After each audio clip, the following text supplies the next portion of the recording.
Although the Battle of Gettysburg is seen as a turning point in the American Civil War, the war itself would continue for almost 2 more years after this battle's conclusion.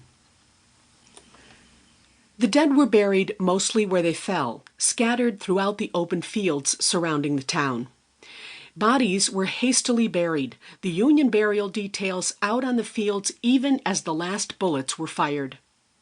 Shallow graves that crudely identified the burials could be found on every part of the vast battlefield.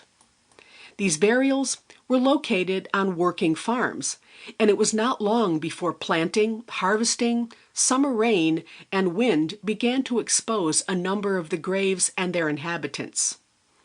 Because of this, there was a concerted effort by the town leaders to create a soldier cemetery to properly and permanently bury the Union dead. Prominent local attorney David Wills, with support from Pennsylvania Governor Andrew Curtin, headed the committee of locals hoping to find a suitable area for a burial ground for the Union soldiers. The site chosen was the keystone of the Union defensive position during the Battle of Gettysburg. That position came to be known as Cemetery Hill. This was an open field adjacent to the private town cemetery on the southern outskirts of Gettysburg, about a mile south from where you are now standing. 17 acres were purchased with state-appropriated funds for the reburial of the Union dead. I've said Union dead a couple of times now. What about the Southern troops, the Confederates?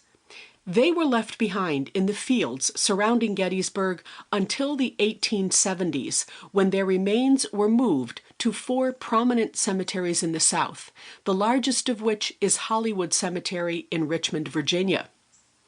The plan from the beginning was for a proper Union cemetery in Gettysburg with no mention or plans to move any Confederate bodies. The reburial process began 4 months after the battle, in October 1863, and a dedication ceremony was planned for November, Thursday, November 19th, 1863, to be exact. Attorney David Wills sent a formal invitation to noted orator Edward Everett, requesting his attendance as the keynote speaker. Sometime later, he sent a personal note to President Lincoln, asking him to offer a few appropriate remarks.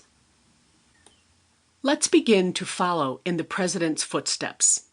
By now, you should be at the site of his arrival, the Gettysburg train station.